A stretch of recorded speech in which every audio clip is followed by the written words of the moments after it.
मिनश्शैतानिर्रजीम बिस्मिल्लाहिर्रहमानिर्रहीम। इमाम हुसैन अलैहिस्सलाम कौन हैं, इस उन्वान के तहत गुफ्तगू चल रही है। हज़रत जिब्राईल सैयदुल मलाइका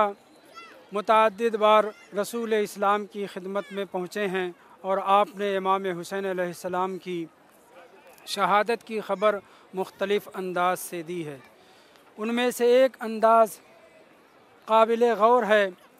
जनाब जिब्राईल जब पहुँचे रसूल इस्लाम की खिदमत में और आपने आपके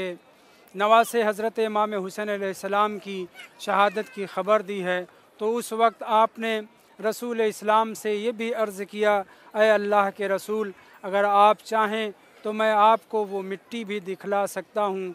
उस सरज़मीन की को भी आपकी खिदमत में ला सकता हूँ, उसकी मिट्टी को, कि जहाँ पर आपका लाल हुसैन शहीद किया जाएगा।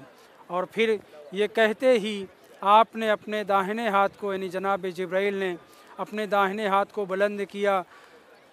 मदीना से लेकर के सरज़मीन करबला तक ज़मीन वैसे ही सिमट गई। रवायत का फ़िक्रा है कि जैसे जनाब आसिफ़ इब्न बरखिया के लिए हज़रत सुलेमान की मौजूदगी में फ़िलिस्तीन से लेकर उस जगह तक जहाँ पर हज़रत सुलेमान थे ज़मीन सिमट गई थी, और तख्त बिल्कीस आपकी खिदमत में, आसिफ़ की खिदमत में और जनाब सुलेमान की खिदमत में पहुँच गया था। जनाब जिब्राईल फ़रिश्ते हैं, आसिफ़ फ़रिश्ते नहीं थे, मगर अल्लाह ने उनको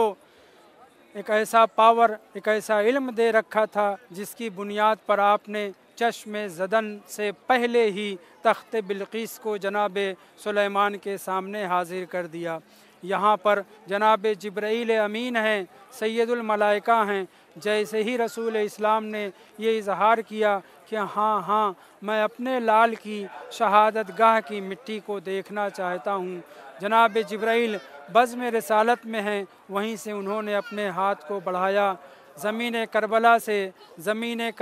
मदीना मुत्तसिल हो गई। ये फ़िक्रा रवायत में ज़िक्र हुआ है। और जनाब जिब्राईल ने मिट्टी उठा करके रसूल इस्लाम के हाथों पे रख दी। वो मिट्टी, वो ज़मीन सुर्ख़ थी, उस वक्त से सुर्ख़ थी जिस वक्त रसूल इस्लाम के यहाँ भी इमाम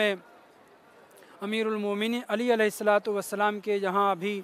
इमाम हुसैन अलैहिस्सलाम की विलादत हुई है उस रोज़ से, बल्कि उससे पहले से भी ये ज़मीन सुर्ख़ थी। क्यों न सुर्ख़ होती, इसलिए कि अम्बिया अलैहिमुस्सलाम के खून को भी खुदा ने इस सरज़मीन पर जज़्ब कराया है। वैसे ही जैसे आइंदा इमाम हुसैन अलैहिस्सलाम का खून इस ज़मीन पर गिरने वाला था। इस सिलसिले में गुफ्तगू की जा चुकी है। आज मैं सिर्फ़ ये बयान करना चाहता हूँ कि इमाम हुसैन अलैहिस्सलाम की विलादत के मौके पर जनाब जिब्राईल ने ताज़ियत भी पेश की है, तस्लियत भी पेश की है, तबरीक व तहनीयत के साथ। तबरीक व तहनीयत का ताल्लुक़ विलादत से, खुशी से होता है। तस्लियत और ताज़ियत का ताल्लुक़ गम और दर्द और मैयत से होता है। ये वो मौका था कि इमाम हुसैन अलैहिस्सलाम की विलादत के मौके पर सारे फ़रिश्तों ने, और उनमें सरे फ़हरिस्त जनाब जिब्राईल अलैहिस्सलातु वस्सलाम ने रसूल खुदा की खिदमत में ताज़ियत भी पेश की, तस्लियत भी पेश की और तबरीक व तहनीयत भी पेश की, और वो मिट्टी हवाले की जिसके ऊपर जनाब इमाम हुसैन अलैहिस्सलातु वस्सलाम को शहीद होना था। एक वाक़या नक़ल किया जा चुका है कि जनाब उम्मे सलमा के घर जनाब जिब्राईल जब दोनों लाल की, यानी इमाम हसन मुज्तबा की शहादत और इमाम हुसैन अलैहिस्सलाम की शहादत का पैगाम लाए थे, और रसूल खुदा के सामने ये तजवीज़ रखी थी कि अल्लाह ने हर नबी को मुस्तजाबुद दावा करार दिया है, आप चाहें तो अपने दोनों लाल की ज़हर से शहादत, तलवार से शहादत को दुआ करके इसको ख़त्म कर सकते हैं। तो उस वक्त जनाब रसूल खुदा सल्लल्लाहु अलैहि वसल्लम ने फ़रमाया था कि मैं अपने परवरदिगार के फ़ैसले पर राज़ी हूँ। और उसके बाद एक फ़िक्रा और भी इरशाद फ़रमाया था,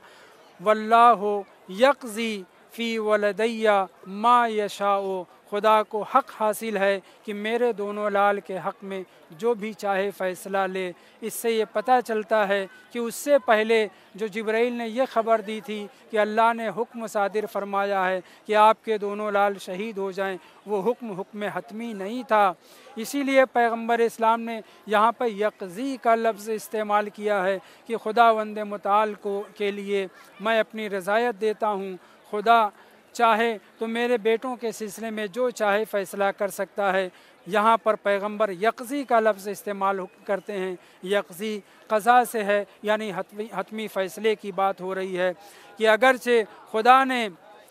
یہ علم ازلی میں میرے بیٹوں کو حسن و حسین کی شہادت کے لیے دستور اور حکم جاری کیا ہے، لیکن اس کے باوجود خدا نے میری چاہت، میری رضایت کے اوپر موقوف کیا ہے اس فیصلے کو، مگر میں آج آپ کی بارگاہ میں، آپ کی موجودگی میں یہ اعلان کر رہا ہوں، انا راضٍ بحکم ربی، میں اپنے پروردگار کے فیصلے پر راضی ہوں، اس کے حکم پر راضی ہوں، وما اريد الا ما ارادہ اللہ، اور میں بس وہی چاہتا ہوں کہ جو خداوند متعال چاہتا ہے، یعنی میں اپنے لال حسن مجتبیٰ کی زہر سے شہادت پر راضی ہوں، اور میں اپنے لال حسین کی تیر و تلوار و سنان سے شہادت پر راضی ہوں۔ اس وقت جبرائیل نے جو کہا تھا اس کا جواب رسول اسلام نے یہ قرار دیا تھا، وَجَعَلْتُ دَعْوَتِي ذَخِیرًا، اور یہ جو آپ نے کہا ہے جبرائیل کہ اللہ نے آپ کو ایک ایسی دعا جس کو خدا کبھی رد نہیں کر سکتا، اسے آپ حسن و حسین کی اس تکلیف سے بچانے کے لیے، زہر اور تلوار کے زخم سے اور شہادت سے بچانے کے لیے استعمال کر سکتے ہیں۔ اس وقت پیغمبر اسلام نے ہم امتیوں کو، ہم اہل بیت کے چاہنے والوں کو یاد رکھا اور یہ ارشاد فرمایا، جعلت دعوتی ذخیرۃً، میں نے اپنی اس دعوت کو ذخیرہ کر رکھا ہے، شفاعۃً للعصاة من امتی فی یوم القیامت، اے جبرائیل میں نے اپنے دونوں لال کی شہادت کو ختم کرنے کے بجائے بلکہ اپنی اس دعوت کو ذخیرہ کر رکھا ہے اپنی امت کے ان گنہگاروں کے لیے کہ جن کی شفاعت کرنا ضروری ہوگا، بغیر شفاعت کے وہ جنت میں نہیں جا سکیں گے۔ میں اس دعوت کو، اس دعا کو، اس مستجاب الدعوہ حکم کو اپنے لیے میں نے ذخیرہ کر رکھا ہے۔ نہ میں امام حسن مجتبیٰ کی زہر سے شہادت